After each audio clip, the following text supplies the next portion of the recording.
신약성경 로마서 8장 1절 2절 말씀입니다.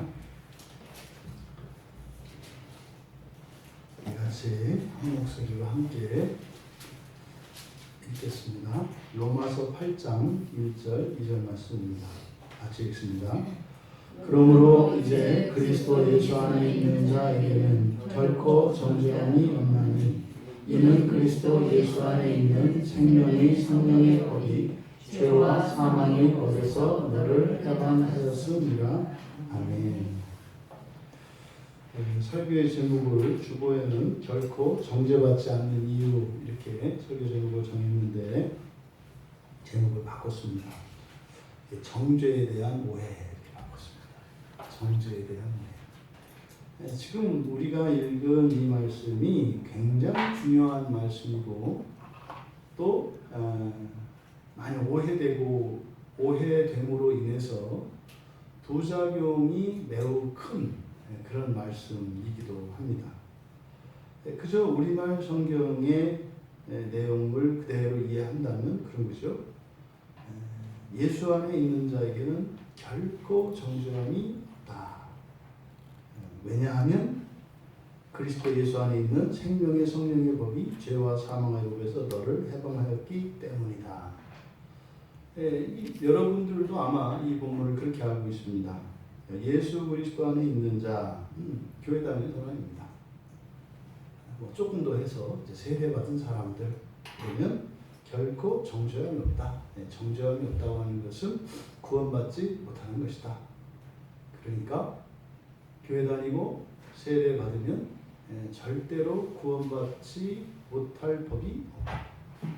왜냐하면 우리 안에 성령이 계시니까 어떻게 해서든지 성령께서 우리가 구원받지 못하는 일이 없도록 최선을 다해서 우리를 구원하실 것이기 때문이다.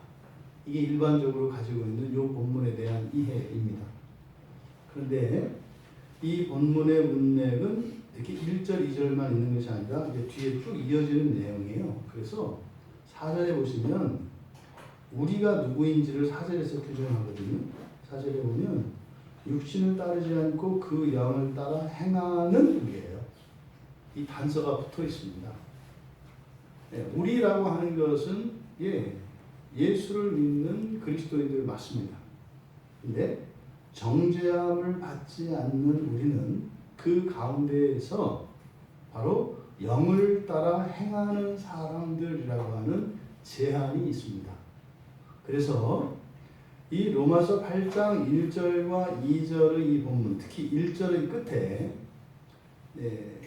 사본에 따라서는, 사본이라고 하는 것은 성경 원문은 아니지만 원문을 복사한 복사본이에요. 그 복사본들이 여러 사본들이 있습니다. 그런데 어떤 복사본 안에는 1절의 끝에 바로 4절에 있는 내용이 추가되어 있어요. 그래서 1절에 그러므로 이제 그리스도 예수 안에 있는 자에게는 해놓고 거기에 육신을 따르지 않고 영을 따라 행하는 이렇게 있어요. 그러니까 정죄함이 없는 자들이라고 하는 것은 바로 두 가지 조건을 이야기한다고요. 첫째, 예수 안에 있는 자. 그리고 둘째, 영을 따라 행하는 자. 이 두 가지의 조건이 제시되고 있어요, 성경에. 근데 이것을 그냥 뭉뚱그려서 교회 다니는 사람들. 그러니까 신앙생활을 해보면 궁금증이 나옵니다. 어느 정도 이제 수준에 다다르면 더 이상 갈 수 없는 벽을 느껴요. 더 이상 뭐 처음에 할 때는 뭐 열심히 해서 교회 일도 하고 이런 일을 하죠. 근데 어느 정도 이제 성실하게 신앙생활을 쭉 하다 보면 이제 벽에 부딪힙니다. 이렇게 수정벽과 같은 그런 하늘을 이렇게 부딪혀요. 이게 더 이상 갈 수 없는 그 한계에 다다른다고요. 그리고 나서 이제 하는 일이 사람들끼리 서열을 매기고 줄을 세우고 이제 하는 일입니다. 그러다가 이제 땅에다가 이제 확장시키는 일이죠. 그래서 뭐 교회 키우고 뭐 이런저런 일을 하고 이렇게 해서 세상에 있는 많은 일들을 하기 위해서 이제 다시 올라왔다가 다시 땅으로 내려가서 땅에다가 이제 바벨탑을 쌓는 것 같은 이런 일들이 교회사적으로 또 우리 개인의 신앙사적으로 이런 일들이 다 일어나는 거예요. 근데 이게 왜요? 본문을 잘못 이해했기 때문입니다. 여러분, 그러므로 라고 하는 말은 앞에 있는 내용과 연결되어지는 겁니다. 그러니까 그러므로 여기서 결코 정죄함이 없다라고 하는 이 결론은 앞에 있는 내용의 결과예요. 그러면 정죄함이 없는 그 이유는 우리가 살펴보았던 지난주 살펴보았던 7장 24절 25절 직접적으로는 25절의 내용입니다. 25절의 내용이 뭐였어요? 우리가 뭐라는 겁니까? 하나님의 은혜로 오직 그리스도 안에서 그리스도로 말미암는 그 하나님의 은혜만이 이 권고한 자의 사망의 몸에서 구원할 수 있는 유일한 길이다. 이게 24절과 25절의 내용이었다고요. 근데 그 사망의 몸에서 구원받을 수 있는 그 유일한 길로 제시되어진 하나님의 은혜, 그 하나님의 은혜라고 하는 것이 이렇게 그러니까 그 하나님의 은혜로 그렇게 구원받은 곤고한 몸에서 구원받은 그 신자들의 실존이라고 하는 것은 완전히 죄로부터 자유로운 상태가 아니라는 거예요. 신자들도 25절에 사는 게 뭐예요? 육신으로는 죄의 법을 섬기고 마음으로는 하나님의 법을 섬기는 이것이 신자들의 실존이라는 거예요. 그러니까 죄된 생각을 하지도 않고 이런 범죄를 짓지도 않고 하는 이것이 내가 사망의 몸에서 구원받은 증거된 것이 아니라 그 일은 예수를 믿고 구원을 받아서 하나님의 은혜로 구원을 받았음에도 불구하고 여전히 우리 안에는 이 두 개의 실존이 두 개의 의지가 되어서 끊임없이 싸운단 말이에요. 그런데 우리가 바로 이렇게 마음이 하나님의 법을 섬기고 육신이 죄의 법을 섬기는 우리 안에 이런 싸움이 있어요. 그러므로 우리에게 정죄함이 없나니. 그러니까요, 이 둘을 연결시키면 어떻게 되는 겁니까? 이 두 가지 마음이 혼재하는 이것이 초점이 아니라 중요한 게 뭐다? 우리의 마음이 하나님의 법을 섬기는 이것이 초점이다. 우리의 마음이 하나님의 법을 섬기는 이것이 초점이다. 여러분들이 오늘 이 자리에 왜 나왔어요? 여러분의 마음이 하나님의 법을 섬기기 때문에 나오신 거예요. 이게 소망이 된다 이 말이에요. 이게. 그래서 그러므로 우리에게는 뭐가 없다? 정죄함이 없다. 여기에 이제 비약이 있는 거예요. 여전히 내 육신이 죄의 법을 따르고 이게 뭡니까? 하루를 살면서 율법에서 벗어난 이런 일들을 생각하고 결정하고 실행한단 말이에요. 또 율법에 합한 그런 생명의 법을 따라 우리가 살기도 해요. 그런데 그러므로 해놓고 결코 정죄함이 없다 그랬어요. 근데 그 조건이 뭐라고 그랬습니까? 그러니까 4절에 있는 내용을 이쪽으로 끌어오는 것이 전체의 문맥을 매끄럽게 합니다. 그러니까요, 예수 안에 있으며 뭐하는 사람? 영을 따라 행하는 자 이렇게 됩니다. 그러니까요, 육신을 따르지 않는 자가 아니라 영을 따르는 자. 바로 영을 따르는 그것이 왜요? 영으로는 우리의 영혼이 하나님의 법을 섬기기 때문입니다. 그러니까 오늘 하루 중에서 예를 들어서 10가지 일을 했는데 9가지는 이런 육신을 따르는 일이었어요.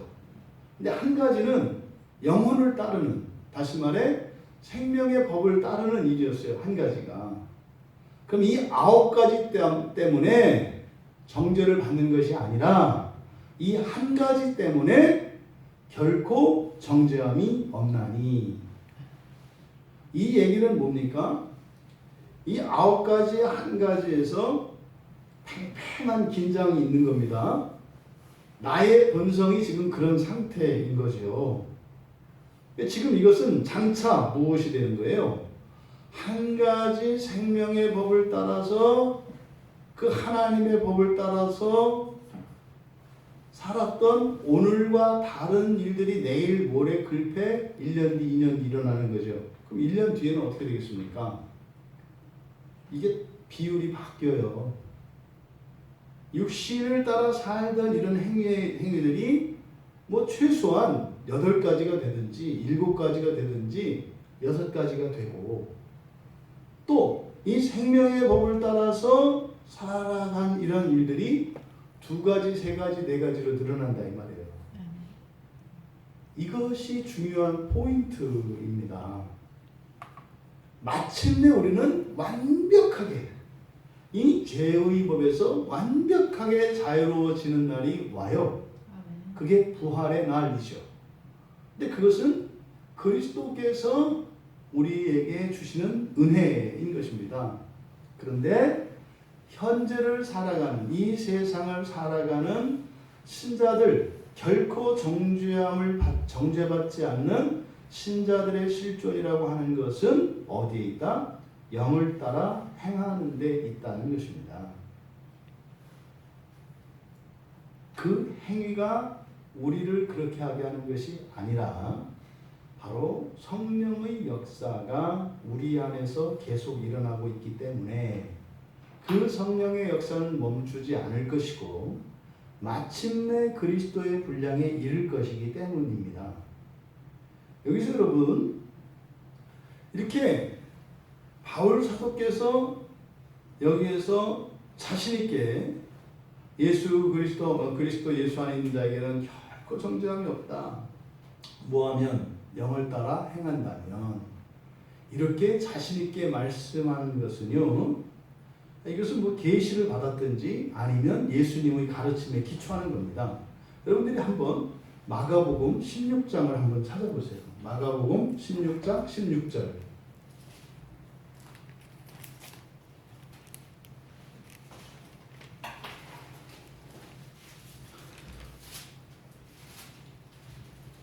마가복음 16장 16절에 보면 먼저 15절부터 예수님께서 이제 승천하시기 전에 제자들에게 당부하신 말씀이에요. 마가복음 16장 15절에 이렇게 되어 있어요. 너희는 온 천하에 다니며 만민에게 복음을 전파하라. 뭘 전파하라고요? 복음을 전파하라. 복음에 여러 가지가 있습니다. 이 복음이라고 하는 것은 좋은 소식이고요. 구원하는 소식이고요. 나를 행복하게, 나를 더 의롭게, 나를 기쁘게 하는 소식입니다. 그게 다 복음이에요.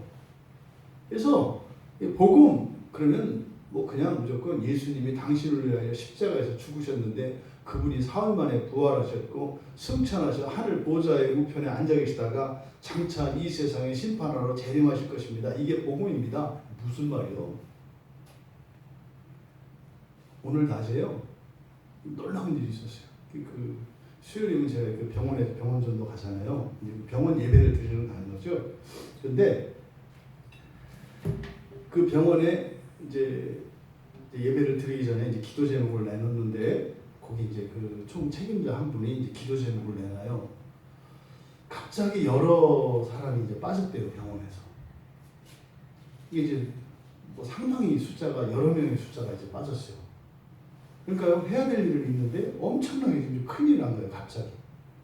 그래서 뭐 부득이한 사정으로 이제 그만둔 사람도 있고 또 어떤 사람은 갑자기 그냥 여러 명이 그냥 갑자기 이제 그만두게 된 거예요. 그러니까 이제 병원의 규모도 있고 이제 환자들을 돌봐야 되는 환자들은 있는데 갑자기 빠져서 큰일 났다는 거예요. 이제 그 기도 제목을 내놨어요. 그래서 이제 같이 예배 드리기 전에 같이 기도를 하고 또 이제 그래서 그 문제에 대해서 이제 설교하면서 이야기를 했죠. 이렇게 일터 가운데 예배가 세워지는 순간 그 일터는 그냥 세상에 있는 기관이 아니에요. 거기는 영적 사운드가 되거든요. 거기는 이제 교회가 됩니다. 그러니까 작은 세상이고 그 안에 그 예배드리는 요 사람들이 이제 교회가 되고 이 사람들이 하늘과 땅의 중간에 서서 그 병원을 붙들고 있는 사람들이죠. 그래서 이런 일이 일어났을 때 예를 들어서 예배가 없는 직장 또 그리스도인이 없는 직장은 그 대책을 세우고 그 문제를 해결할 수 있는 대책을 세워야 돼요. 그럼 어떻게 해요? 올 수 있는 사람들을 모집을 해야 되고 더 돈을 많은 연봉을 제시하면서 스카웃을 해오든지 아니면 인맥을 통해서 주변에 있는 사람 아니면 임시방편으로 사람을 데려오든지 그래서 현실적인 당면한 문제를 풀어야 돼요. 이게 세상의 방식이에요. 여러분들도 마찬가지입니다. 그런데 신앙인들은 이렇게 접근하지 않죠. 어떤 문제가 생기면 그 문제의 원인을 분석하고 그것에 대한 해결책을 모색하기 전에 이 문제를 통해서 우리는 영적인 문제를 봅니다. 이걸 통해서 그럼 이 영적으로 이게 무슨 일일까? 우리가 봐야 될 일은 뭐예요? 그 사람을 주시도록 채워주시도록 빈자리를 채워주시도록 기도해야 돼요. 하지만 그것과 함께 동반되어야 되는 것은 뭐예요? 우리의 죄를 봐야 하는 것입니다. 그러니까 왜 이런 일이 일어났을까가 아니라 이렇게 어려운 일이 일어났을 때 그동안 우리가 살았던 삶 속에서 문제는 없었던가? 우리가 어쨌든 그 병원 공동체를 섬기고 있는 예배 공동체인데 우리들이 예배에 대한 마음가짐은 어땠던가 살펴봐야 한다 이 말이에요. 또 내가 이 직장에서 직장의 일을 그저 돈벌이로 했던가? 아니면 정말 그리스도인으로서 교회의 직분과 같이 일을 했던가? 이것을 점검해 봐야 된다 이 말이에요. 이게 점검하고 회개가 되면 어떻게 돼요? 일이 해결이 돼요. 이게 그리스도인이 살아가는 방식이에요. 근데 적지 않은 그리스도인들은 이런 부분을 두지 않고 그저 여기에만 매달려요. 그러니까 뭐예요? 이 문제만 해결해 주면 내가 누구든지 하나님으로 섬기겠습니다. 이런 방식으로 간다고요. 이때 교회를 떠나기도 하고 이런 일들이 일어나죠. 이게 영적인 감각들이 없는 사람들이에요. 이제 그런 이야기를 하고 같이 기도하고요. 예배를 마쳤어요. 그리고 이제 딱 나와서 다 이제 흩어지고 거기 그 중에 이제 어떤 한 분하고 이제 무슨 얘기를 딱 나누고 있었는데 그 책임자 한 분이 막 뛰어와요 갑자기. 목사님. 지금 갑자기 어디서 연락이 왔는데요? 제일 구하기 힘든 인력이 수술실 인력이에요. 오늘 벌써 3명 수술 간호사들이 어떻게 된 건지 모르겠는데 지금 갑자기 오겠다고 연락이 왔대요. 해결됐어요. 신기하고 이게요. 그러니까 서치한 거예요. 아니 이건 뭡니까? 그 안에 어떤 일이 일어난 거예요. 그 안에 어떤 일이. 여러분 이 얘기를 말씀드리는 것은 우리들에게 복음이라고 하는 것, 구원이라고 하는 것은 다양한 측면에서 일어나요. 다양한 측면에서. 그런데 이렇게 현실적인 필요도 우리의 신앙 안에서 영적인 것으로 풀어낼 수가 있어요. 정말로요. 근데 문제는요. 그렇게 풀어내고 나면 다시 육신으로 돌아간다는 게 문제예요. 이게 참 부끄러운 겁니다. 하나님 앞에. 이 문제가 해결이 되고 나면 입 싹 닫는 거예요. 그리고 예전처럼 여전히 하나님 앞에 고집 부리고 여전히 하나님 말씀에 불순종하는 자리로 가요. 우리는 답답하지만 하나님은 계속 참아 기다리세요. 근데 그것은 영원하지는 않아요. 언젠가는 죽음을 맞이하는 순간이 와요. 그때는 정말로 이를 갈며 후회하는 날이 오죠. 여러분, 예수님께서 마지막 승천하시기 전에 제자들에게 전하라고 하신 복음, 이 복음이 뭡니까? 16절에 나오는 내용이에요. 믿고 세례를 받는 사람은 구원을 얻을 것이요. 같이 읽겠습니다. 시작. 믿고 세례를 받는 사람은 구원을 얻을 것이요. 믿지 않는 사람은 정죄를 받으리라. 아멘. 여러분 곰곰이 생각을 해보세요. 믿고 세례를 받는 사람은 구원을 얻을 것이요. 믿지 않는 사람은 정죄를 받으리라. 여러분 이거를 그냥 여러분들은 그동안 그냥 이제 다른 분들의 해석을 그냥 받아들였기 때문에 성경을 보는 게 아니라 여러분들이 들었던 그 말에 매여서 성경을 봐요. 성경을 꼼꼼히 살펴보면 여러분들이 가지고 있는 생각이 잘못됐다는 것을 알게 돼요. 보세요. 마가복음 16장 16절에 누가 구원을 얻어요? 믿고 세례를 받는 사람은 구원을 얻어요. 그러면은요, 뒤에 있는 내용은 뭡니까? 믿지 않는 사람은 정죄를 받으리라 해요. 그러면 16절의 상반절과 하반절이 반대에 대해서 얘기하고 있는 겁니까? 그러니까 구원받는 사람과 구원받지 않는 사람에 대해서 얘기하는 거예요? 아니에요. 아니라고요. 만약에 이게 그런 얘기 할 거라면 믿고 세례를 받는 사람이 구원을 얻을 것이요, 그렇지 않으면 구원을 얻지 못할 것이다, 이렇게 돼야죠. 그러니까 지금 상반절에 있는 내용과 하반절에 있는 내용은 다르다고요. 그런데 보통 사람들이 어떻게 생각해요? 믿고 세례 받으면 구원받고 정죄받는 건 구원받지 못하는 것이야, 이렇게 한다고요. 그러니까 뭐요? 단칼에 믿지 않는 사람은 뭐요? 그러니까 교회 안 다니는 사람은 구원 못 받아, 이렇게 간다고요. 아니, 세상에 이 멀쩡한 지식인들이 왜 어떻게 이 문장을 그렇게 해석을 합니까? 전혀 다른 거예요. 이것은 지금 구원의 단계에 대해서 얘기를 하는 겁니다. 구원의 단계가 있어요. 그러니까 믿고 세례를 받으면 구원을 얻어요. 근데 구원이 끝나는 게 아니에요. 구원 뒤에 뭐가 있어요? 심판이 있다고요. 구원 뒤에 심판이 있어요. 그러니까요, 구원받은 것으로 끝나면 안 돼요. 그 뒤에 뭐가 있다고요? 심판이 있어요. 심판에서도 여러분들이 정죄받으면 안 되는 거예요. 그러니까 바로 예수님이 하셨던 이 말씀을 바울 사도가 염두에 두시고 지금 마가복음 16장 16절의 말씀을 설명하시는 것으로 저한테는 보여져요. 왜냐하면 이 정죄한다는 말이 그렇게 성경에 많이 쓰이지 않습니다. 또 이 정죄라고 하는 단어는 이 로마서에서만 쓰이는 말이에요. 명사형으로는. 이 정죄하다라고 하는 이 말, 정죄한다는 것은요, 유죄 판결을 받는 거예요. 유죄 판결을 받고 유죄 판결을 받으면 그 죄에 대한 벌이 있죠. 이게 정죄하다라는 말입니다. 근데요, 예수님께서 분명히 마가복음 16장 16절에서도 구원과 정죄에 대한 또 다른 차원의 구원을 말씀하셨다고요. 근데 이게 지금 오늘날 한국 기독교 안에 이게 없어졌어요.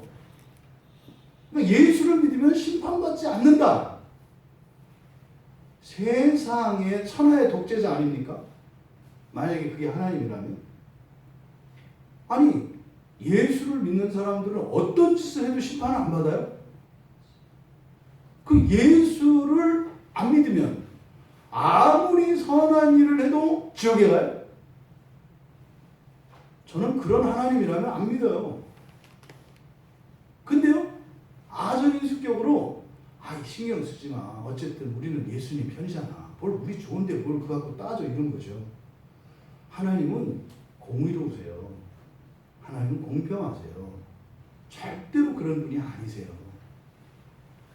그러니까 여러분, 지금 교회 안에서 일어나는 이 천태만상에 정말 웃을 수도 없고 웃을 수도 없는 이 기가 막힌 일들이 막 일어나는데, 이런 모든 상식 이하의 일들, 하나님을 두려워하지 않는 이런 일들, 심지어는 예수를 믿는 사람이라고 도저히 볼 수 없는 그런 사람들이 교회 안에 즐비한 이런 상황, 이 이유를 진짜 신자, 가짜 신자 이렇게 보시면 안 돼요. 성경을 잘못 알고 있기 때문에 그러는 거예요. 이게 뭐예요? 예수 안에 예수를 믿고 세례를 받고 구원받은 자들도 심판이 있습니다. 누누이 말씀드리잖아요. 오늘 딱 좋은 날 아니에요. 수요일 밤 비 오는 날. 이게 이제 들려오는 썰에 의하면 예수님 오시기 가장 좋은 날. 그리고요, 사람들이 교회 오기 제일 싫어하는 날. 여러분들이 오늘 교회에 나온 보람이 있어야 되지 않아요? 여기서 아니요, 저는 그냥 예수를 믿은 것만으로 만족하고 거짓말 하지 마. 솔직해야 된다니까. 보람이 있어야 돼요. 아, 그래야 다음 주에 또 나오지. 뭐 언제 여러분들이 무슨 뭐 거룩한 성천회처럼 뭐 그저 주님만 따라가면 좋고요. 됐어요. 그런 얘기 하지 마요. 우리 그런 존재들이 아니에요. 하나님이 우리를 인도하시는 방식은요, 반드시 축복과 약속의 방식으로 우리 인도하세요. 그리고요, 저주와 경고를 통해서 우리로 하여금 돌아서지 못하게 한다고요. 왜요? 그렇게 하지 않으면 우리는 제 길을 갈 수 없는 존재들이에요. 그럼 여러분이 수요일날 교회에 나오니 야 진짜 잘했구나, 땡 잡았구나 이렇게 해야 되는 거예요. 근데 그게 왜 안 와요? 그러게 이게 마지막에 심판을 지어버리면 왜 하는지 모른다니까요. 이게 기가 막힌 현실이에요. 한번 물어보세요. 여러분 주변에 있는 그리스도인들한테 왜 열심히 살아야 돼? 왜 열심히 신앙생활 해야 돼요? 뭐라고 대답하는지 한번 들어보세요. 여러분 절대 누누이 말씀드려요. 여러분들은 왜 열심히 예수를 믿어야 돼요? 대충대충 설령 믿으면 왜 안 돼요? 이거에 대한 분명한 답을 여러분들이 가지고 있어야 돼요. 근데 그것에 대해서 분명한 대답이 없어요. 왜요? 심판을 없애버렸기 때문에. 게다가 뭐예요? 장차 주님이 재림하셔서 이 땅에 세우실 그 나라도 없애버렸어요. 그러니까 벙 떠버렸어요. 그러면 어떤 일이 일어나요? 맨날 갈등하고 맨날 재단하는 거예요. 사람들 보기에 그럴듯해 보이면 아 참된 신자. 또 이렇게 봐서 허점이나 결점이 나타나면 저거는 가짜. 이게 누구예요? 성경에 나오는 바리새인들이라니까요. 근데 예수님은 그들을 향해서 뭐라고 그랬어요? 패칠한 무덤이라고 그랬어요. 죽었다고 얘기했단 말이에요. 그게 지금 기가 막힌 일이에요. 2000년이 지나갔는데 예수님이 맞닥뜨렸던 그 위선과 외식의 신앙을 마치 우리들의 목표인 양 가르치고 그것을 추구하는 우리의 현실을 보면 이 피눈물 날 얘기예요. 여러분, 예수 안에 있는 자도 심판이 있습니다. 잊지 마세요. 이거를 지금 빼버리는 거예요. 그래서 바울 사도는 고민이 있었던 것 같아요. 예수님이 마지막으로 남기셨던 이 말씀에 대해서 고민이 있었던 것 같아요. 그리고 그때 당시의 그리스도인들에게도 이런 현상이 있었어요. 나는 옛날에 유대교인이었지만 이제 세례를 받고 그리스도인이 됐어. 그러니까 나는 끝났어. 이렇게 하면서 아주 유대교인으로 살 때보다도 더 만신 차이가 됐어. 옛날에는요, 겁먹어가지고 겁나서 죄를 짓지 못하던 사람들이 이제는 어떻게 해요? 대놓고 이제 죄를 짓는 일들이 교회 안에 계속 일어나고 있었다고요. 실제로 로마 교회 안에서도 이런 일들이 일어나고 있었습니다. 근데 이런 일이 일어나게 된 원인은 거짓 교사들이 들어왔기 때문이에요. 아직도 율법을 지켜? 믿음이 아직 안 자랐구만. 그거는 유대교에 있을 때 하는 거지. 이제 그리스도인이잖아. 그런 거 안 지켜도 돼. 뭘 그런 거를 해. 편하게 살아. 왜? 안 나올 수도 있지. 그걸 꼭 나와야 돼. 예수님이 다 이루셨어. 피곤해? 자. 뭘 그걸 갖고 걱정을 해. 뭐 이렇게 바들바들 떨어. 예수님이 다 하셨어. 여러분. 다 하셨죠. 믿고 세례를 받은 자에게 변치 않는, 절대로 빼앗기지 않는 구원이 임했죠. 근데 그게 다가 아니라는 거예요. 그 앞에 심판이 있다는 겁니다. 심판이 있다는 겁니다. 그래서 그 심판을 위해서 우리들이 열심히 살아야 돼요. 열심히 산다는 것은 뭡니까? 우리의 본성을 계속 변화시키며 살아가셔야 한다고요. 여러분들이 만약에 오늘 이 순간부터 죽을 때까지 본성의 변화가 일어나지 않았다, 지옥 가셔야 돼요. 무조건 가요. 그러면 확실히 갑니다. 내년 이맘때 여러분이 오늘과 똑같다, 확실히 지옥 갑니다. 확실히 갑니다. 이것을 우리가 놓쳐버린 거예요. 이게 결정적으로 종교개혁자들이 놓쳤던 부분이라고요. 놓친 게 아니라 버렸다고요. 이 부분을. 왜? 중세교회에서 이것을 가지고 교인들을 아주 올가맸어요. 네?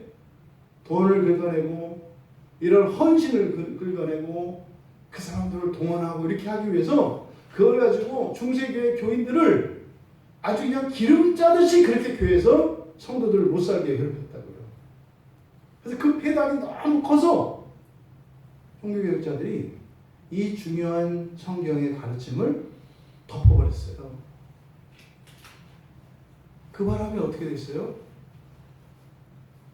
정말로 지옥에 들어가지 않을 수 없는 신자들을 양산하는 이런 결과가 되었어요. 여러분 가슴에, 여러분 마음속으로 양심적으로 해보시라고요. 하나님 두려우세요? 생각보다 안 두려우실 거예요. 왜요? 우리의 머릿속에서 심판을 지워버렸기 때문이에요. 하나님이 두려운 존재입니까? 성가신 존재입니까? 이렇게 우리의 지성은 두려운 존재로 이렇게 가는데 마음적으로는 성가시기도 하지. 여러분들이 하나님에 대한 두려움이 있다면 안전하신 거예요. 대부분 두려움이 없습니다. 하나님에 대해서 성가셔야 합니다. 이게 지금 성경 말씀이 왜곡이 되면 이렇게 무시무시한 일들이 일어난다고요. 대부분 사람들의 신앙의 주도권을 누가 쥐고 있어요? 자기가 쥐고 있다니까요. 한번 예배에 나오는 것을 엄청나게 하나님 앞에 무슨 공치사해요. 이게 말이 되는 이야기예요. 아니 세상에 어떤 환자가 병원 가면서 의사한테 폰 잡으면서 가냐고요. 내가 오늘 병원 한번 나와줬다고. 네? 이런 상식적으로 도저히 이해가 되지 않는 일이 왜 일어나요? 그걸 복음이라는 미명 하에 이런 일들이 자행되고 있어요. 여러분,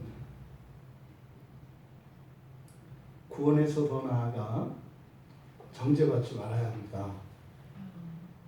이것이 그리스도께서 십자가에서 죽으신 이유예요. 구원은요, 의를 얻는 거거든요. 의를 얻는 방법이 구약이 있었어요, 없었어요? 있었어요. 율법으로 말미암는 의가 있잖아요. 그러니까 구원에 대한 복음은 이미 구약에서 제시되었다고요. 예수님은요, 거기에서 한 걸음 더 나아가 정죄받지 않는 것에 대해서 말씀을 하신다고요. 그러니까 마가복음 16장의 마지막에서 예수님께서 제자들에게 전하라고 하신 이 복음, 첫째, 구원이에요. 둘째, 정죄받지 않는 거예요. 16장 16절의 하반절에서 뭐라 그랬어요? 믿지 않는 사람은 정죄를 받으리라. 그러면 여기서 믿지 않는 사람들은 누구예요? 앞에서 믿고 세례를 받은 사람과 대치되는 사람들이 아니에요. 믿고 세례를 받아서 구원을 얻었지만 정죄받는 사람들이 있다고요. 그 사람들을 누구라고 한다고요? 믿지 않는 사람. 이게 지금 우리가 금요일에 살펴보는 히브리서 주제 아닙니까? 구약의 백성들에게 믿지 않는 자들이다, 불신앙이다 할 때 하나님을 믿지 않는 걸 말하지 않는다고요. 왜요? 순종하지 않는 걸 말한다고요. 그러니까 순종하지 않는 사람들은 뭐 한다고요? 정죄를 받을 것이다. 그러니까요, 성경과 성경이 그냥 자연스럽게 연결이 돼요. 억지로 연결시키는 게 아니라. 그러니까 예수님의 이 말씀이 무엇인지를 지금 바울 사도가 여기서 설명을 하려고 하는 이유는 이게 전달이 안 되기 때문에. 그러니까 예수님의 이 마지막 말씀, 제자들에게 전파하라고 하신 이 복음의 내용을 설명하고 있는 것이다 라고 저에게는 이해가 되는 거예요. 이게 크게 무리가 되지 않습니다. 이 내용을 보면. 왜냐하면 정죄에 대해서 거론하고 있기 때문에. 그럼 여기서 정죄받지 않는 조건 두 가지인 거예요. 그렇죠? 첫째로 그리스도 예수 안에 있어야 합니다. 그러니까 이것은 예수님의 마가복음 16장 16절 상반절 말씀에 의하면 그리스도 예수 안에 있는 자는 누구를 말해요? 믿고 세례를 받은 자를 말하는 거죠. 믿고 세례를 받은 자, 구원받은 자들인 거예요. 그러니까 여기서 그리스도 예수 밖에 있으면요 구원받지 못합니다. 예수 밖에는 구원이 없어요. 예수 안에 있지 않으면 구원받지 못합니다. 그러면요 예수 안에서 받는 구원이라고 하는 것은 뭘 말하는 거겠습니까? 영원한 형벌이죠. 영원한 불못, 둘째 사망, 영벌을 말하는 거죠. 그러니까 예수 그리스도를 믿으면 어떻게 돼요? 영원한 사망에서 벗어납니다. 거기서 정죄받지 않아요. 그러니까 거기에 처해지는 일은 없다고요. 그래서 거기서 돌이켜서 반대 방향으로 간단 말이에요. 이제는 생명길로 가게 돼 있어요. 두 번째로 이제 우리말 성경에 생략되어 있는 하지만 이제 4절에 있는 내용을 이리로 가져와서 우리가 연결 짓는 것이 좋겠다. 그러면 여기에서 육신을 따르지 않고 영을 따라 행하는 자 이렇게 되어 있어요. 그러니까 육신을 따르지 않고 영을 따라 행하는 자. 여러분 예수님이 마가복음 16장 16절에서 믿지 않는 사람, 이 사람은 누구를 말하는 거라고요? 불순종한 사람. 이것을 믿지 않는 사람, 바울 사도는 육신을 따르는 사람이라고 이야기하고 있는 거예요. 그러니까요, 영을 따라 행하는 자는 정죄함을 받지 않습니다. 근데 육신을 따라 행하는 자는 정죄를 받습니다. 근데 이런 사람들을 우리들이 여러분들 이제 어떤 생각을 가지고 있는가 보셔야 돼요. 어떤 사람이 그리스도인이에요. 그런데 아주 끔찍한 사회적 범죄고 하나님 말씀에서 어긋난 일을 했습니다. 대표적인 게 자살의 경우입니다. 자살에 대해서 이 교회 안에서도 통일된 견해를 내놓지 않아요. 한쪽으로는 이게 동정적인 입장에서 그래도 구원을 한다. 왜? 자살은 정신병이기 때문에. 여러분 정신병이라는 거 없습니다. 그러니까 죄입니다. 죄. 제가 단언코 말씀드릴 수 있어요. 뭐냐면 예전에 발달장애 아이들 예배를 드렸거든요. 이제 사랑부서에서 이렇게 예배를 드렸단 말이에요. 이 아이들이 통제가 안 되는 아이들이거든요. 통제가 절대 안 돼요. 근데 놀라운 것은 말입니다. 예배가 시작하면 이 아이들이 정상인 아이로 돌아온다는 거 있지 않습니까? 예배가 끝나면요 원위치로 가요. 놀라운 일이에요. 이런 병증들에 대해서 가볍게 여길 수는 없습니다. 하지만 이렇게 병에 시달리는 호르몬의 이상이라든지 이런 게 시달리는 사람들이 왜 마지막에 가서 목숨을 끊을까요? 이 성경에 대한 잘못된 이해 때문에 그래요. 남아서 그 사람에 대해서 평가하는 사람들은 그 사람에게 가짜 신자라고 하는 올가미를 씌워버립니다. 더군다나 목사인데 자살했대. 가짜예요. 그건 주의 정이 아니에요. 주의 정은 절대로 그럴 수가 없어요. 이렇게 해서 찍어버려요. 근데 뭐 안 됐죠, 그 사람은. 근데 그 사람은 자살할 때 어떤 생각을 했을 것 같아요? 내가 가짜였구나. 이래서 죽을 것 같아요? 천만에요. 예수님이 나를 이해하실 거야. 이렇게 하고 가는 거예요. 이해하죠? 그거 모르겠어요? 한 신자가 죽어야 되겠다는 생각을 할 때면 그 마음이 얼마나 괴로웠겠어요. 그거 예수님이 이해 안 하시겠어요? 이해하신다니까요. 근데 그 이해하고 안 하고의 문제가 아니에요. 그 뒤에 무엇이 있는지를 모르기 때문에 가는 거예요. 그런 거잖아요. 이해해요, 어려운 거. 그렇다고 해서 막 하면 돼요? 안 된다니까요. 일이 더 커져요. 성질을 확 부리고 나면 개운하고 일이 해결된다면 부리라고 하겠죠. 그렇게 해서 해결되는 문제가 아무것도 없어요. 어떻게 돼요? 일이 커진다니까요. 그러면요, 지금은 견딜 수 없어서 죽기로 작정을 했어요. 그건 무슨 말이에요? 죽음을 선택하면 견딜 수 없는 이 고통에서 압박감에서 벗어날 수 있을 거라고 생각을 하는 거예요. 근데 죽고 나면 어떻게 돼요? 그건 아무것도 아니었어요. 인생의 어려움을 겪어보신 분들이 이걸 알아요. 인생의 막장이다. 더 이상은 견딜 수 없다. 근데요, 더 막장이 있다는 걸 알게 돼요. 난 그때가 정말 지옥이라고 생각했는데 아니네. 더한 데 있었네. 기본적으로 여러분 보세요. 여러분이 어디 무너진 갱도에 갇혀 있어요. 거기서 여러분 딱 50일 됐어요. 물 한 방울 못 먹고. 그럼 어떻게 돼요? 그때 어떤 생각이에요? 그건 한 번도 경험해 보지 못했던 어려움 아니에요. 고통 아니에요. 이런 경험 한 번도 해본 적 없잖아요. 그러니까 뭐예요? 이게 지옥이죠. 근데 문제는 그 다음날도 안 죽고 살아. 그 51일째는 어떻게 돼요? 50일째는 아무것도 아닌 거예요. 만약에 그 사람이 100일을 살면 50일째는 널널했다는 걸 알게 돼요. 끝이 없어요. 그런데 이렇게 이러한 고통의 무한대를 생각하지 못하게 하는 거, 이거 심판이 없다고 한다 이 말이에요. 그 사람들을 절대로 신앙 부인하지 않아요. 자살하는 사람들. 하나님 저주하고 떠나는 게 아니에요. 하나님, 제가 아시죠? 제가 더 이상 버틸 수 없는 거 아시죠? 하나님, 저 이렇게 하면 안 된다는 거 알아요, 하나님. 근데요, 제가 더 이상 견딜 수 없어요, 하나님. 여러분, 죽는 것만 그럽니까? 여러분, 일상에서 죄 지을 때 다 그렇게 죄 짓는 거예요. 주님은 날마다 사랑하라고 하시는데, 아시죠, 하나님? 사랑하고 싶은 거. 근데 보세요. 내가 건건 절대로 사랑할 수 없도록 해요.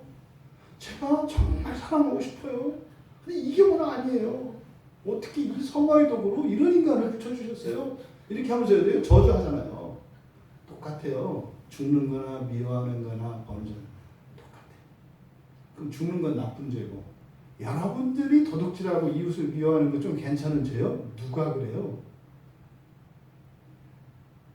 자살한 사람은 지옥 구원받지 못했다. 여러분 가운데 그런 구원받을 사람 없어요. 하나님 앞에서는 살인을 하든 여러분이 형제 자매들을 미워하든 똑같은 죄라니까요. 그러면은 좋아요. 만약에 그런 교리적 어떤 원칙을 가지고 있다면 자기 자신에게도 적용을 해야죠.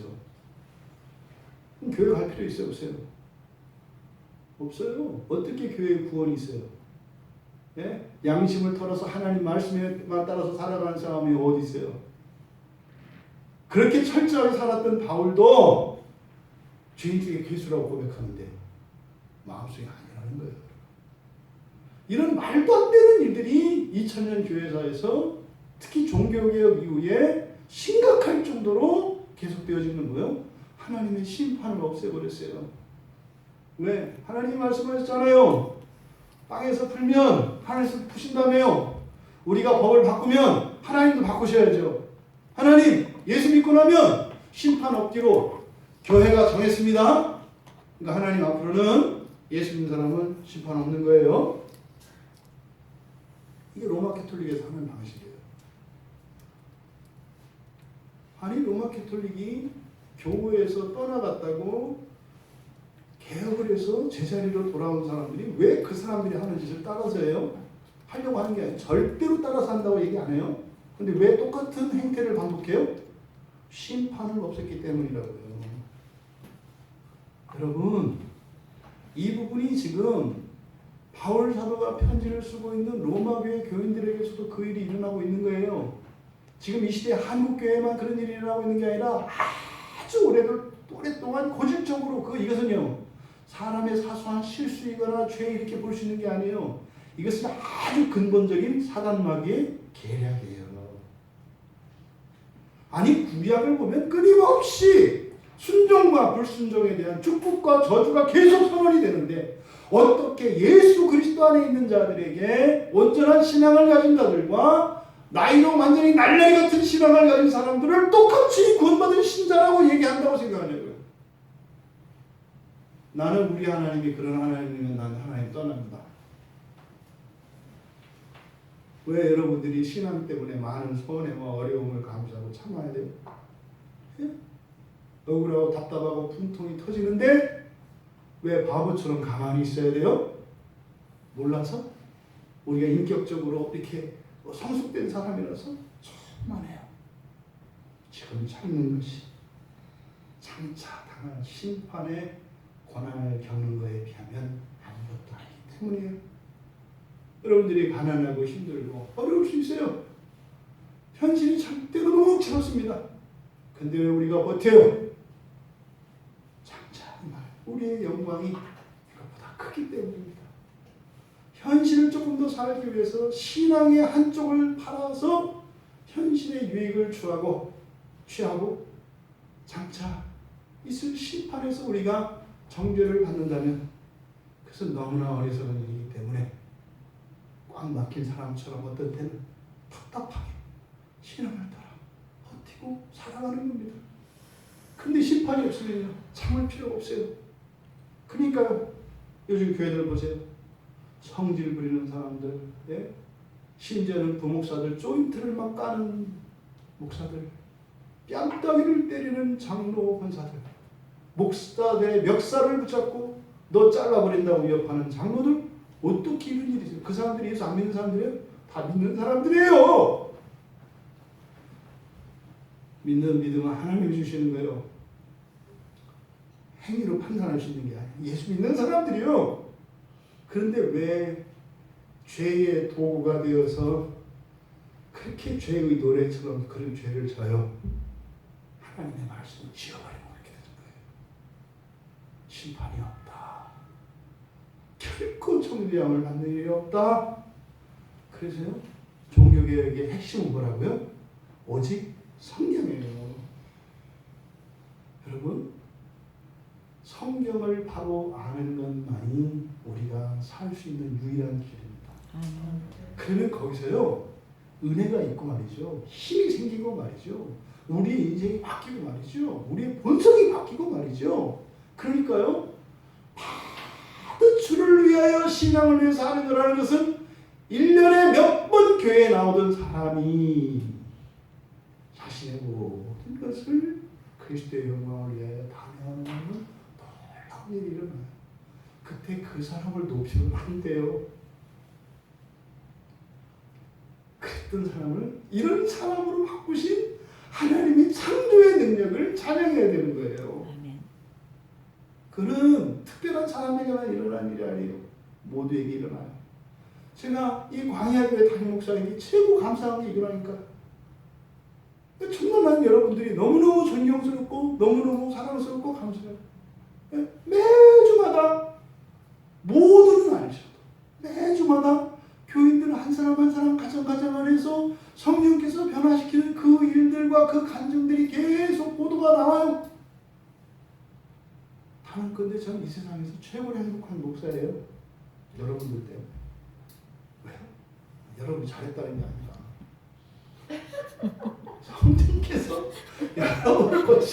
성령께서 고치신 그 일이 여러분에게 나타나기 때문에 여러분이라고 하는 거예요. 네?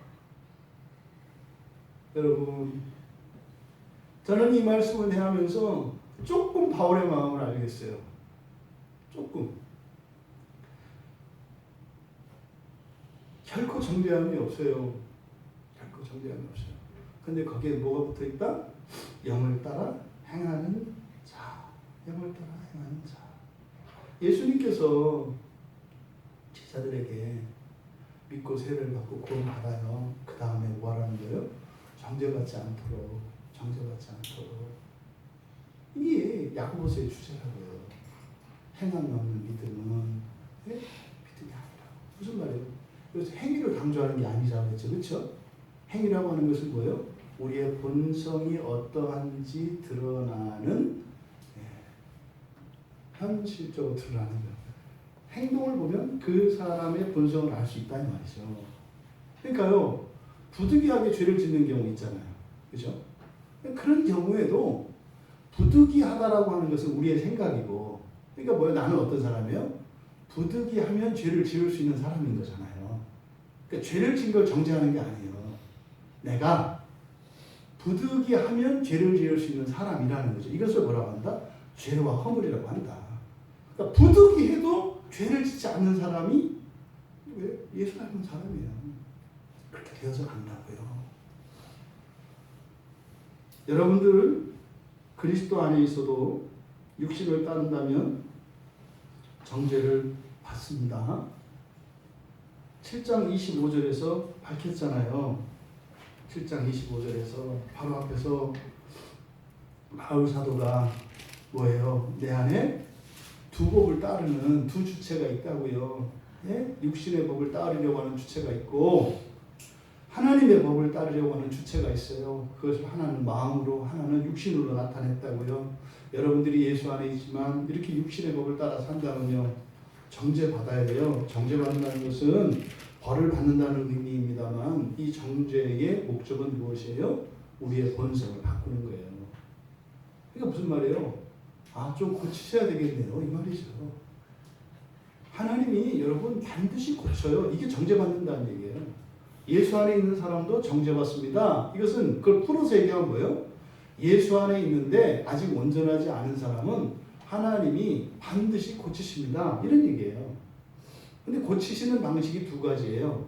자발적으로 여러분들이 고쳐서 성령이 함께 하시는 방법, 이게 뭡니까? 회개의 방식이에요. 만약에 그렇지 않으면 하나님의 정죄를 받아서 벌을 받는 거죠. 그 벌의 절정은 뭐예요? 지옥이라고요. 그러니까 이 지옥이라고 하는 것, 하나님의 저주라고 하는 것, 이것은 우리들의 행위에 대해서 이렇게 평가하는 방식이 아니라 목적이 무엇인지를 잊으시면 안 돼요. 우리를 온전케 하시는 거라고요. 하나님은 어떻게 하신다? 여러분, 절대로 여러분 안에 눈곱만큼의 흠도 없게 됩니다. 대충 잘 생각하지 마세요. 하나님은 여러분이 생각하시는 것보다 여러분을 훨씬 존귀하게 여기시고 여러분들을 훨씬 더 사랑하세요. 그래서요, 여러분 안에 있는 작은 흠도 절대로 그냥 두지 않으세요. 반드시 고쳐주실 거예요. 아멘. 근데 두 가지 방식이 있어요. 우리 함께 하자. 또 하나는 네가 함께 안 하면 나 혼자서 할게. 함께 하시길 원해요. 아멘. 사랑에 몸다른 분이 하나님이시지 않습니까? 하고 안 하는 게 중요한 게 아니라 혼자 하시느냐 함께 하시느냐가 하나님께 더 중요해요.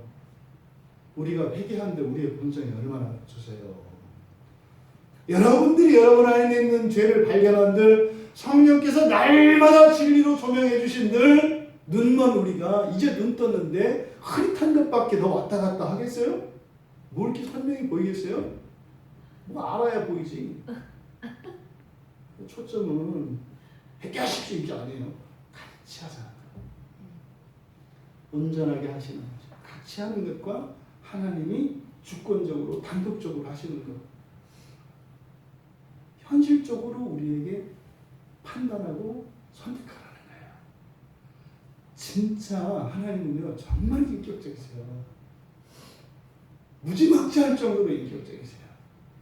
그건 뭐예요? 하나님의 전능하심이 있으시기 때문에 그러실 수 있는 거예요. 한없이 참으실 수 있는 이유는 하나님의 전능하심 때문에. 우리가 한없이 참을 수 없는 일은 우리는 전능하지 않기 때문에. 우리 몇 번 참아요? 3-4번. 절대로 3-4번 이상은 하지 마라. 그 이후에는 엄청난 화가 임할 수도 있다. 여러분, 마태복음 12장 37절에 보면 말로 의롭다함을 받고 내 말로 정죄함을 받으라 이렇게 얘기해요. 행위뿐만 아니라 말도 무엇을 나타내요? 우리의 본성을 나타내요. 말은 우리의 마음의 생각을 나타내기 때문에 사실은 이때 말이 나타내는 것은 우리의 누수와 관계되어 있죠. 우리의 정신과 관계되어 있어요. 누수와. 인간의 그 본질 안에 있는 이 누수가 있다고. 이 정신이. 그것까지도 정죄하신대요. 왜? 완전히 다 고치신다니까요. 완전히 다. 사람은 본성에 따라 반드시 심판을 받고 정죄를 받습니다. 그래서 회개는요 절대적이에요. 정죄받지 않기 위해 회개는 절대적이라고요. 회개는 뭐요? 반성이 아니라고 했어요. 하나님과 다른 나를 인정하고 하나님과 같아지기를 원하는 소원을 하나님께 아뢰고 그것을 의지적으로 실천할 때 성령께서 우리의 본성을 바꾸시는 것이 회개예요. 그럼 회개한 이후에는요, 뭐를 하지 않기 위해서 애쓰거나 힘써야 될 필요가 없는 거예요. 예전에는 기를 쓰고 하던 일을 이제는 사정사정해도 절대 하지 않는 일이 됐어요. 왜요? 본성이 바뀌었기 때문에. 여러분, 그리스도 예수 안에 있는 생명의 성령의 법이 죄와 사망의 법에서 너를 해방하였습니다. 이게 지금 굉장히 중요한 얘기를 이제 2절에서 하시는 거예요. 이렇게 되는 이유가 뭐냐? 이제 원론적으로 얘기하는 거죠. 두 법이 나옵니다. 생명의 성령의 법, 그죠? 그리고 사망의 죄의 법, 이렇게 이해할 수 있어요. 두 개의 법을 대조시키는 거죠. 하나는 뭡니까? 율법을 따라 살게 하는 법, 힘이에요.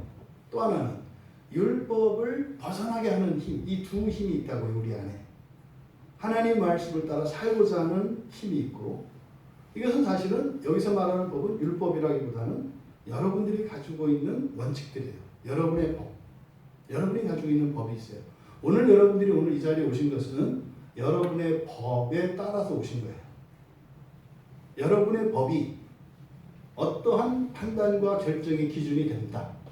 그리고 그 법에 따라 의지적으로 실천할 수 있는 의지적이 있기 때문에 오신 거죠. 그 법을 가지고 있어도 올 수도 있고 못 올 수도 있어요. 그러니까 대단한 거예요.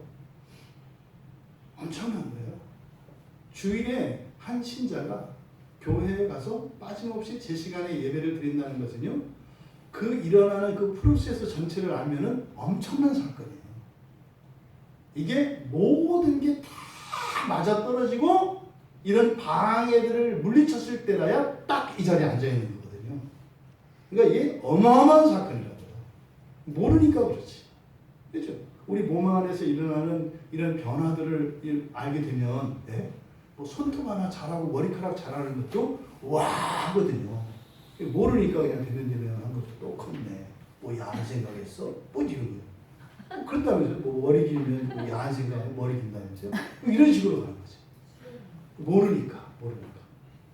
근데 여러분, 우리가 이렇게 율법을 따라 살고자 하는 그 법, 이게 우리 안에 있고, 그것을 벗어나고자 하는 법이 있어요. 근데 공동체적으로 이 교회, 보편교회적으로 가지고 있는 잘못된 이 사망의 법이 있었어요. 그게 뭐예요? 심판은 없다. 심판은 없다. 가슴이 타요. 가슴이 타요. 이거 하나 때문에 얼마나 많은 신자들이 정말로 혹독한 연단과 시련을 받고 있고 받아야 하는지 몰라요. 이게 하나님 말씀인데 말이에요. 그리스도 예수 안에 있는 생명의 성령의 법, 그리고 죄와 사망의 법. 왜 이것 때문에 그렇다? 결론 여기서 알 수 있는 건 뭡니다. 생명의 성령의 법이 죄와 사망의 법보다 강하다는 거예요. 여러분들이 이 생명의 성령의 법, 이 성령은 거룩한 영이에요. 거룩한 영의 법. 이거 뭡니까? 하나님 말씀에 부합되기를 원하고 그것을 추구하면서 가는 거라고 했어요. 꼭 지키는 게 아니라 그것을 향하여 가는 방향성, 경향성이라고 했어요. 그러니까 말씀에 부합하고자 하는 경향성, 이게 성령의 법이에요. 거기에서 멀어지고자 하는 법, 이게 죄와 사망의 법이에요. 여러분들이 그것을 향하여 추구한다면, 그 지향성을 가지고 있다면, 그리고요 지속적으로 그것을 버리고 있지 않다면 여러분은 결코 정죄함이 없는 줄 믿습니다. 여기에서 자유를 얻어야지 중간 단계를 스킵해버리면 안 돼요. 생명의 성령의 법을 따라 결코 정죄함이 없는 여러분들 다 되시기 바랍니다. 여러분 앞에서 우리가 살펴봤다고요. 로마서 5장 16절에서 이 정죄에 대해서 심판과 은사에 대해서 얘기하거든요. 로마서 5장 16절이 앞에 가서 한번 보세요. 또 이 선물은 범죄한 한 사람으로 말미암은 것과 같지 아니하니 심판은 한 사람으로 말미암아 정죄에 이르렀으나 무슨 얘기인지 여러분 아세요? 은사는 많은 범죄로 말미암아 의롭다 하심에 이름이니라. 여러분 심판은 정죄에 이르렀다. 그러니까 심판은요 징벌에 이르게 한다는 거예요. 또 은사는요 의로운 행동에 이르게 한다는 거예요. 이 은사가 뭐예요? 성령의 선물 아닙니까? 우리가 흔히 쉽게 하나님의 은혜라고 하는 그것이 여러분이 성령의 법을 따르고자 할 때 성령의 은혜가 필요하지, 성령을 거스르고자 하는 자에게 성령의 은혜가 거추장스럽죠. 하나님의 법에서 떠나려고 하는 자가 성령께서 은혜를 줄 때 뭐라고 그랬어요? 왜 이래 진짜 이러지 않겠어요? 은혜가 감사하고 기쁜 게 아니라 귀찮은 거 아니겠어요? 왜들 잠도 못 자게 이렇게 울리시고 말이야. 가슴을 두근거리고 왜 이래 내일 아침부터 출근해야 되는데 미치겠네 이러지 않겠어요? 은혜는 성령의 법을 지향하는 자들에게 기쁨이 되고 감사가 됩니다. 원하지 않는 이들에게는 가장 성가시고 가장 끈질기게 느껴져요. 제가 겪어봤잖아요. 하나님 말씀 안 들으려고 하는데 계속 은혜가 오는데 죽겠더라고요. 그냥 내 뜻대로 하겠다는데 더 좋은데 내가 생각해보니까 왜 그 별거 좋지도 않은 것 같고 자꾸 하나님만 고집부려. 자꾸 따라다니는데 죽겠더라고요. 그러니까 감사하지 않았어요. 싫었지. 이러다 정 떨어지겠네. 이런 생각 들더라고요. 하나님을 추구하는 자들에게라야 은혜가 감사해요. 하나님을 추구한다는 게 뭡니까? 여러분 온전하게 되시는 거예요. 예? 여러분은 진짜로 여러분 누군지 모르신다니까요. 하나님 마음이 얼마나 탁했어요. 그냥 퍽하면 속상해요. 퍽하면 자꾸 열등감에 빠지고 퍽하면 저주하고 퍽하면 뭐 잘못했다고 그러고 그거 다 하는 거라니까. 여러분의 진짜 하나님의 형상을 회복하는 거, 예수 그리스도 닮는 거 지금 없는 게 여러분의 실존이 아니라니까요. 하나님의 계획 안에서 완성시킬 여러분에게 나타날 하나님의 영광, 그것이 여러분의 실존이라니까요. 그것을 보고 가야 한다 말이죠. 이어지는 로마서 5장 18절 19절에 놀라운 전가교리예요. 한 범죄로 많은 사람이 정죄에 이른 것 같이 이게 뭡니까? 아담의 죄로 우리 모두가 죄인이 됐다는 거예요. 이거를 전가교리라고 합니다. 여러분 아버지가 그 성씨에 가서 여러분이 같은 성씨 쓴다고요. 요거 얘기하는 거예요. 그거 뭐 이렇게 부당하게 생각하지 마요. 내가 죄 짓지도 않았는데 왜 이래? 네 아버지가 김씨니까 너 김씨라고. 이게 전가교리예요. 그런 것 같이 한 의로운 행위로 말미암아 누구예요? 예수님이잖아요. 많은 사람이 의롭다 하심에 이게 뭐예요? 여러분들이 예수를 믿고 거듭나면 성이 바뀌어요. 그 얘기하는 거예요. 아시에서 예시로 바뀐다고요. 아담류의 인간에서 예수류의 인간으로 바뀐다고요. 이게 전가교리예요. 그러면요, 아시성을 쓴 사람은 아시를 닮아요. 이게 죄의 전가예요. 예수를 믿으면 예수의 예시가 돼요. 그럼 어떻게 돼요? 의가 전가된다고요. 그러면 죄의 전가하는 물결과 의가 전가되는 물결이 부딪혀요. 누가 이긴다는 거예요? 예수의 의의 전가가 이긴다는 거예요. 이 얘기를 지금 바로 2절에서 하고 있는 거예요. 죄의 법을 성령의 법이 이긴다. 이 얘기를 하는 거예요. 한 사람이 순종하지 않으므로 5장 19절입니다. 한 사람이 순종하지 아니함으로 많은 사람이 죄인된 것 같이 죄가 전가된 거예요. 한 사람이 순종하심으로 많은 사람이 의인이 되었다, 된다, 되리라. 그 전까지 우리는 두 법이 싸워요. 완성이 될 거예요. 근데 그 완성이 되는 데까지 우리에게 소망이 되고 결코 정죄함이 없는 것은 여러분들이 성령을 따라 성령의 법을 추구하며 살아가기 때문이라는 거예요. 여러분 전하십시오. 주 예수 그리스도를 믿으라고요. 그리고 구원을 얻도록 전하십시오. 거기에 멈추지 마십시오. 이제 예수를 믿는 자들에게 전하십시오. 성령의 법을 따라 살아가라고요. 그리고 결코 정죄함이 없는 그 영광스러운 예수 그리스도의 참 복음의 은혜를 누리라고요. 우리 모두 그렇게 누리길 바랍니다. 또 우리들 한 사람 한 사람의 인생의 시간들을 통해서 그렇게 예수를 믿지 않았던 이들이 예수를 믿고 영원한 벌에서 정죄당하지 않는 구원의 은혜를 있기를 바랍니다. 또 여러분 한 분을 통해서 예수 안에 있지만 잘못 믿고 하나님의 정죄 아래 있는 이들 정신 차리고 돌아서서 여호와 하나님을 경외하고 우리 주 예수 그리스도를 믿으며 사랑 안에서 주님을 닮아가는 그 일에 다른 일보다 우선시하며 살아가라. 그래서 신앙생활이 이렇게 후순위로 맺는 것이 아니라 1순위가 되고 예수를 잘 믿는 그것이 참으로 영광스럽고 가치 있고 복 있는 것이 되는 그런 건강한 우리 한국교회가 되기를 우리 모두가 되기를 주님의 이름으로 축원합니다. 아멘. 말씀을 생각하며 같이 기도합니다. 하나님, 저희들이 정죄에 대한 오해가 있었습니다.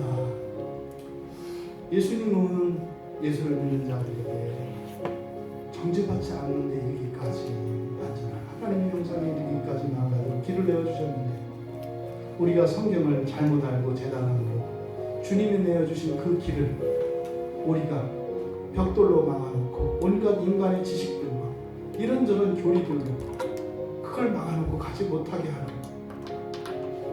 참으로 예수님 오셨을 때 종교 지도자들이 했던 똑같은 행태를 반복하고 있습니다.